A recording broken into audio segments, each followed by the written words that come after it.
Today on Sagittarian Matters, we make blanched tofu, talk about Carob lava, wolf and bears, secret cafes, and the one vegan thing you should never eat cold, with very special friend to the show, Morgan. Stay tuned. Sagittarian Matters, Sagittarian Matters, what's the matter with you? Sagittarian Matters. Morgan is a frequent contributor to Sagittarian Matters. She is the former purveyor of Dovetail Bakery, and she loves salads, nuts, seeds, and dry crunchy foods more than anyone I've ever met. Morgan joined me this week via Zoom, beaming into the Sagittarian Matters Social Distancing Test Kitchen to try out blanched tofu, a method of cooking tofu that was new to both of us. Please enjoy my talk with very special friend to the show, Morgan.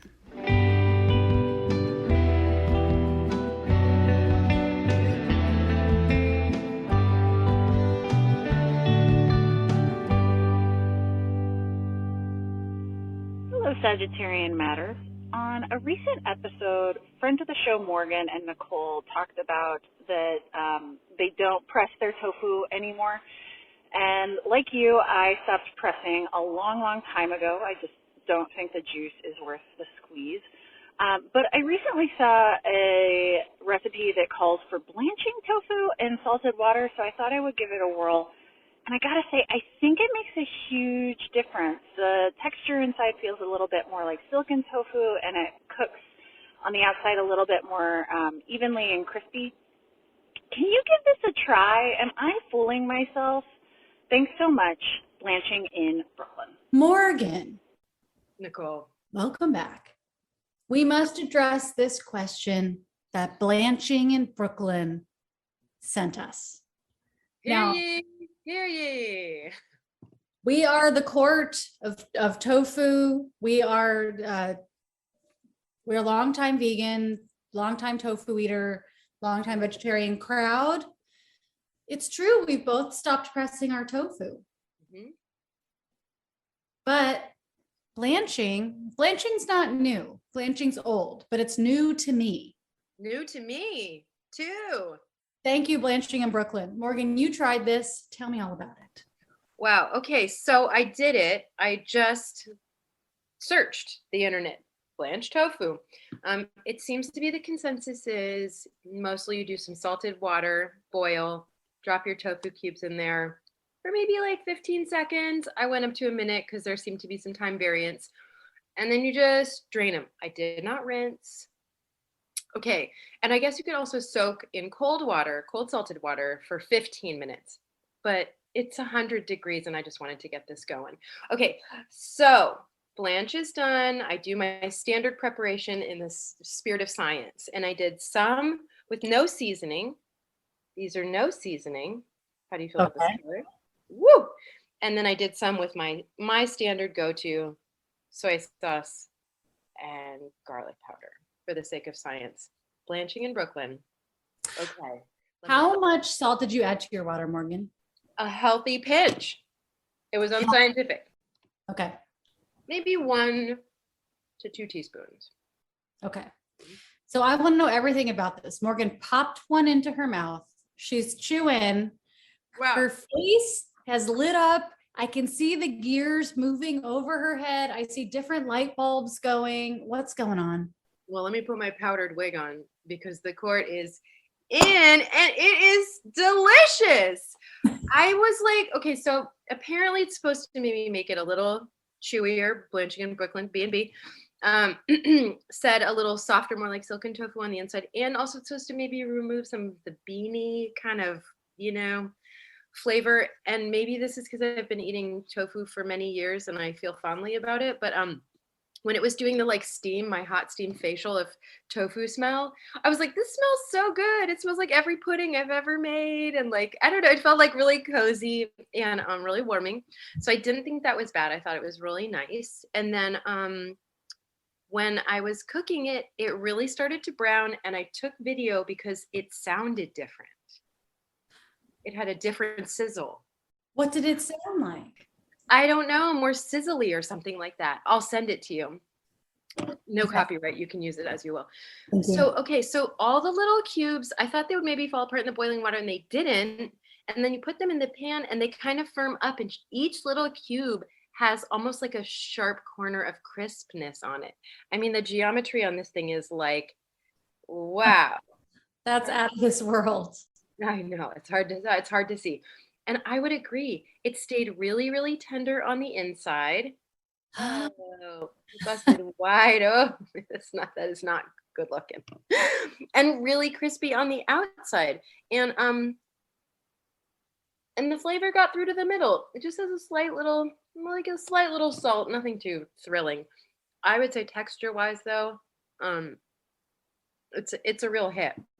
What do you think is the science behind this? This is some weird science. Maybe the salt, I don't know, maybe there's some osmosis. It draws some of the moisture out of the outside once it's drying or something like that. Or I don't know, scientists, let me know what has happened. I mean, do you not feel like you spent the entire decade of the 90s just hunting, chasing crispy tofu? Oh yeah, of course. And then I thought that the closest I got was finding the Asian grocery store and just finding age tofu. Yeah, you're like, Just whoa. buy everybody the Yeah. spongy tofu that you get, like maybe at a Vietnamese restaurant, like this, like faux jasmine if you live in Portland, like the spongy with like the yellowy orange on the outside color. That is called age tofu. You just go to the Asian grocery store, whatever your supermarket, big or small, is, and it's just there. It's just there. It's not expensive. And then you're like, oh, am I a wizard? It's just like when I see people draw things that are beautifully colored and I'm like, are they a genius? And then I got Procreate and I was like, no, nobody's a genius.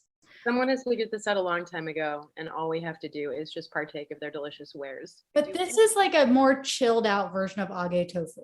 Now I made this at home with Ota, which is Portland's own brand, Ota tofu. That's beautiful. They're like 100 years old. Ota It's been tofu. family owned for that long, and they're awesome. Ota tofu is awesome. Kaya and I did this blanching with it. And the Ota tofu, this is a brand, it's not a style. Don't go looking for it if you don't live in the Portland area. But the inside was so smooth and soft. It wasn't gelatinous like silken. I would say to blanching in Brooklyn, silken is for me a leap, because silken makes me be like, oh no, because like this, the silken being like the texture of chicken fat sometimes if you're not actually wanting that. It's somewhere in between that. It's softer, it's gentle. It is like it's almost like, I don't remember what it's called, but there's that vegetarian Japanese place in San Francisco that's on Valencia Street, and they have like a tofu pudding.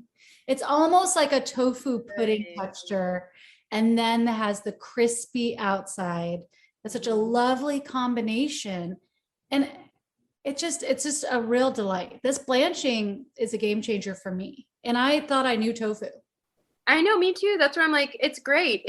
I love being, schooled to learn a new thing. There's so much to know. Also, it's just like this cube where you think, yeah, it's all one flavor, it's all one texture, and you can make so much happen in one little square.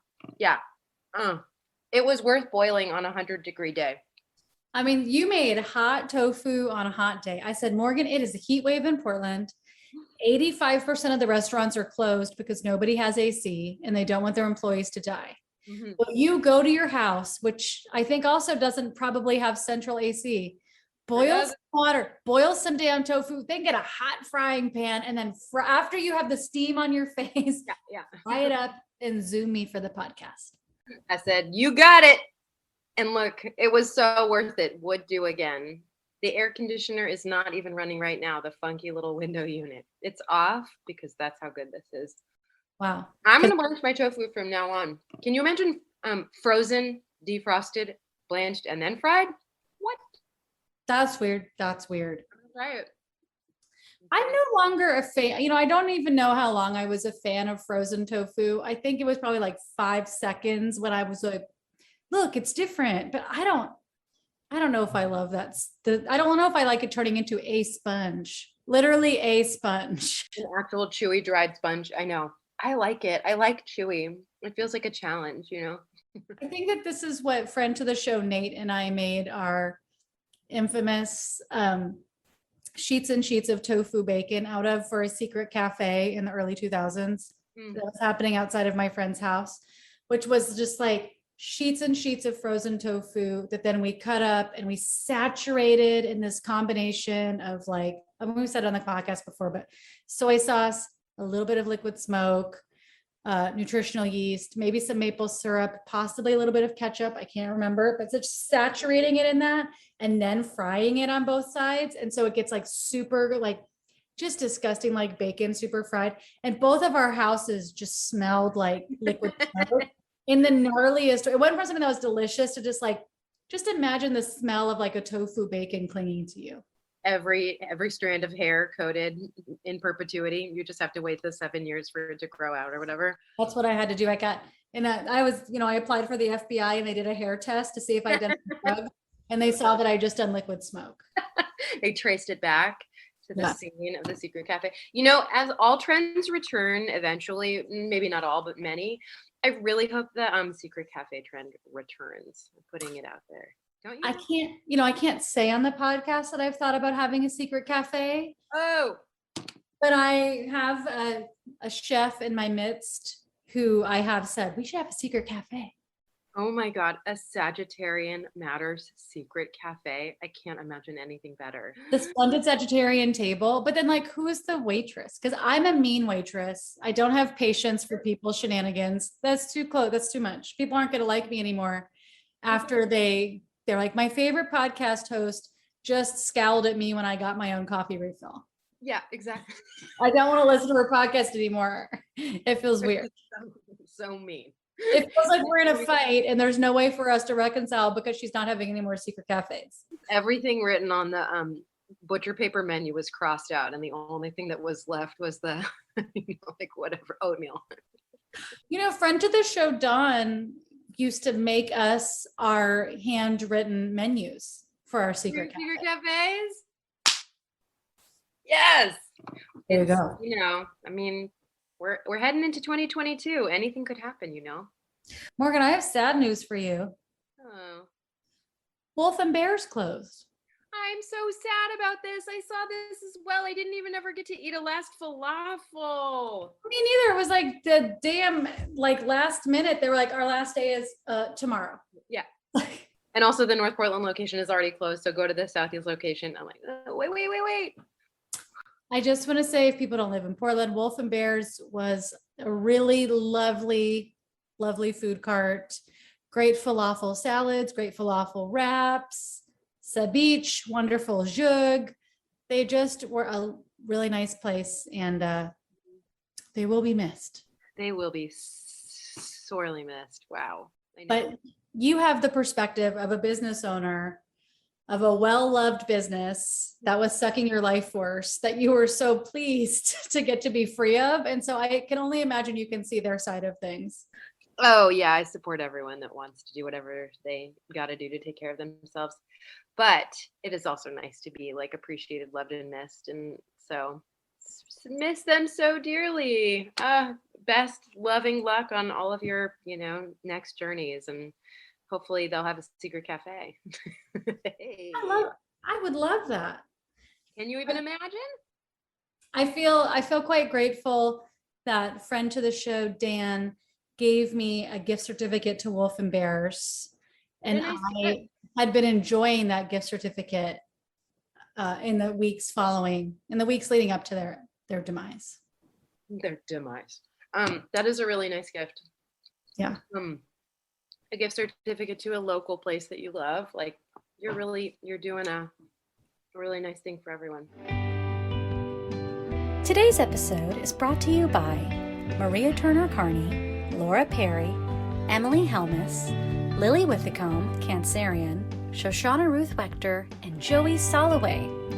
If you would like to support Sagittarian Matters, in particular producer Chris Sutton, please send $5 million via PayPal to hornetleg@gmail.com. Or this just in, he's got a Venmo. Hell Books on Venmo. That's HE double hockey sticks books. Thank you for your support, and we look forward to saying your name on the podcast. Producer Ponyo looks forward to it too. Don't be scared. That's just Ponyo's speaking voice. I want to tell you that in the year probably 2003, I won at the Portland Zine Symposium, which I did organize the Portland Zine Symposium, and yet I still bought a raffle ticket to support the Portland Zine Symposium. For you. I won a raffle. I won $40 gift certificate to the Paradox, which is a vegan cafe in Southeast Portland. I worked at In Other Words, which is on Hawthorne, so close. And people were like, "Oh, are you going to go buy your friend's dinner?" And I was like, "No, this is going to last this is going to last me for the rest of my life." So I would go there. I would get their breakfast special was like $3. Their breakfast special was like $3. I paid extra $1 for gravy. I went there probably 6 times on that $40 gift certificate. I'm sure they were appreciated. Take my tip out of the gift certificate, please. Thank you so much. No, I paid in cash, or I wrote a check for a tip. Oh my God. That is a George's classic right there. Wow. $2.17 on a check. Thank you so much. It was like more than that to cash. What a turd. Well, at the time, you had to go to the bank anyway to cash your paycheck. Back in the day, when I got a paycheck. So true. This wig isn't even powdered. It's just naturally light. I fooled you all. Morgan, also this week, you saw me pulling a George's classic, which was I was eating PumFu scramble out of a sandwich bag on my drive home from Eugene, Oregon. PumFu? Is that tofu made of pumpkins? PumFu, if we haven't talked about it on the show, is tofu made from pumpkin seeds. I don't know if we've talked about it. If so, I can't remember. I think it's been in my personal top 10s, but we haven't discussed it. PumFu is delicious. I don't know if they have it in Portland. They have it at Sundance in Eugene. They have it in Los Angeles. It's a little expensive. Try to get it on sale. It is a delicious delight for people that are soy avoidant. I want to try this.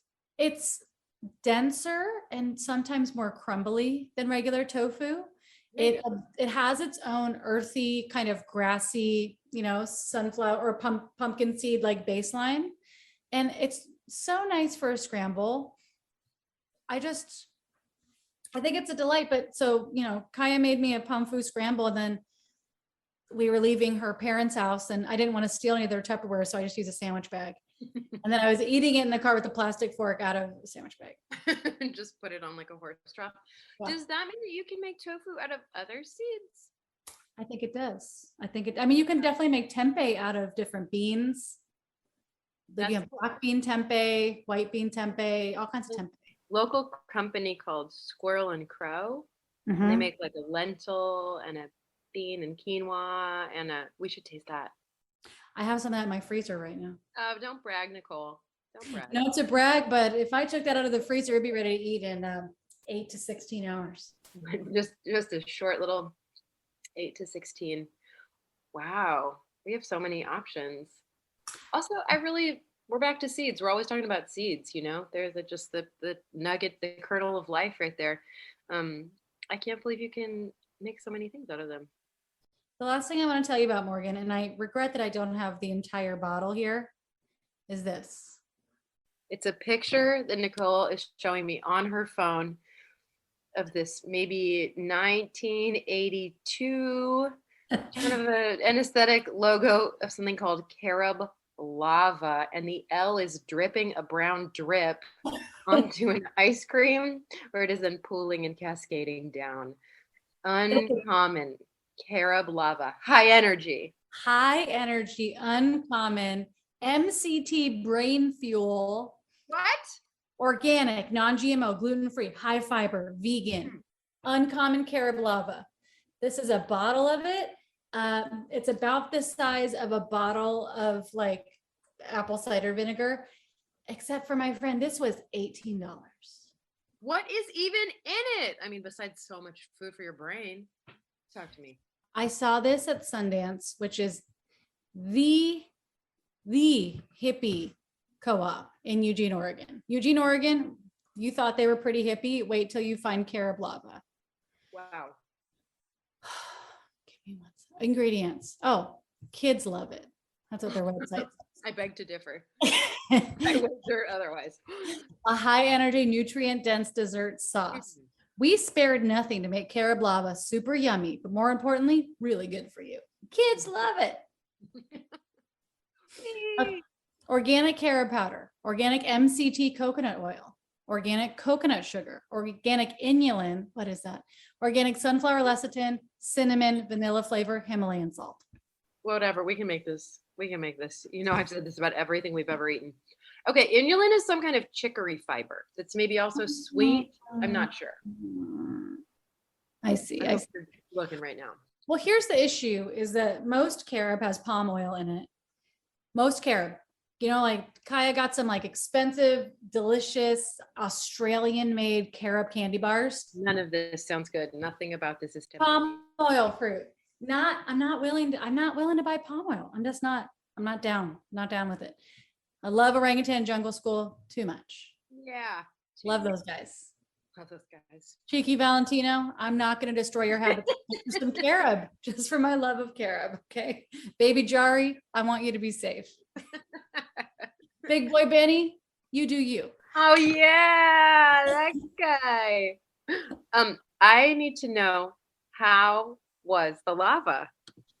Fucking awesome. Morgan, I wish that somehow through the sound waves, I could show people a picture of me squirting the bottle directly onto my tongue and my open mouth, because I've done that multiple times. What? I ran out of things to put it on, and so I just started squirting it into my mouth. It tastes on your own face. It's like the best, sweetest carob taste that I want. It goes great with tahini. I did try to put it on some halva. That was like too much. That was too many voices in the room at the same time. It's really good. I don't know how to tell people to even get it. It's like so expensive, but it felt really worth it. I was like, I'm getting this on behalf of the podcast. I really want to try it. I hope you saved me one, you know, whatever, demi drop. Oh, I have a lot. I have a lot at home. Even after you like squirted it directly down your throat. But I did not touch it with my tongue, so you don't have to worry. Excellent. COVID safe. As someone that was, you know, fed carob instead of a real treat or chocolate as a child, I just can't. I still have a block about it. So I'm willing to try to open my mind and approach this lava with an open heart. But I'm not. You have not sold me yet. Well, you know, you can't think of it like chocolate. You have to think of it as its own thing. Oh, I know. And its own thing is not good tasting. Its own thing to me tastes so earthy and delicious. I mean, when I was in Vermont, there was a co-op that sold carob chips that were vegan and didn't have palm oil. And I would get in bulk, and I would just get my carob chips and my raisins and just double fist them all night long in my studio with some seltzer that I stole out of the office fridge that someone else had purchased. And then I was there after hours. Now everyone sort of gets the idea of what the bar is. You know, they're like, raisins? Oh my gosh, carob chips and raisins? Wow. I'll try. I'm ready. Carob and raisins have a similar flavor profile. They have a similar sharpness in them that I can't really describe. And there's a little funk. Very funky. Very funky, like yourself. Very funky. I just need to say out loud that I always replenished the seltzer that I stole from the office after hours. The ever-seeing eye has forgiven you. Question, I can't remember. You do like chocolate, you just also like carob. Oh, yeah. Oh, yeah, okay. I celebrate all. I celebrate the whole catalog. Ooh. Carob over here, I got the chocolate over here. They're separate, and I love them both, you know, differently. Oh my God, everyone in between. Okay. Interesting. You know what? I wonder if part of the issue is that I'm not a huge chocolate eater. Like, you don't even like chocolate, really. like I like it okay, but I just like think there's other things that I like better. So I wonder if that's part of my aversion. Maybe it wasn't my, childhood substitutions. Maybe it's just that my palate doesn't enjoy. I would do a full Augustus Galoop in a Carob River. I would be like, it's so good. And then I would fall head over heels and just, Drinking. I really think Carob got a bad rap because people were trying to pretend like it was chocolate. Yeah. And if you compare something to something it's not, people take this and bring it to yourself. If you compare something, compare and despair, my friends. It's really true. Vegan cheeses, vegan whatever's, meat, in quotes, they're like, well, no, it's not the same. Of course it's not the same. It's a different thing. So maybe it's now that I'm in my mid 40s. Yeah. Middle. The key to me enjoying anything is to not compare it to something it's not. Myself, my drawings, toast, like a portobello is compared to a burger. They're just very different. Yeah. Guaranteed. All you're going to see is how it's not the same. Yeah. But you know what? Blanched tofu, on the other hand, I've eaten almost the entire package as we were sitting here. There's only 3 little cubes left. Yum. Oh my God. Thank you so much, Blanching in Brooklyn. Oh, thank you. Worlds. Bringing this to our attention. Delicious. And listeners, if you want to enjoy vegan cheese, you have to think of it as its own separate thing. Don't think about normal cheese, secular cheese. Think of it as its own separate thing. You came across a vegan pate, you came across a vegan, whatever you want to call it. And you're trying it on its own merits. On its own merits, I think you would think it was delicious. If you weren't like, this isn't a New York style cheese pizza. Yeah. Where's my Reggiano Parmigiano? And never eat Daya cold. Wise words spoken with experience. If I have one piece of wisdom for people that are trying to dabble in veganism, never eat Daya cheese cold. Well, Morgan, thank you so much. It was a joy to see you, Nicole.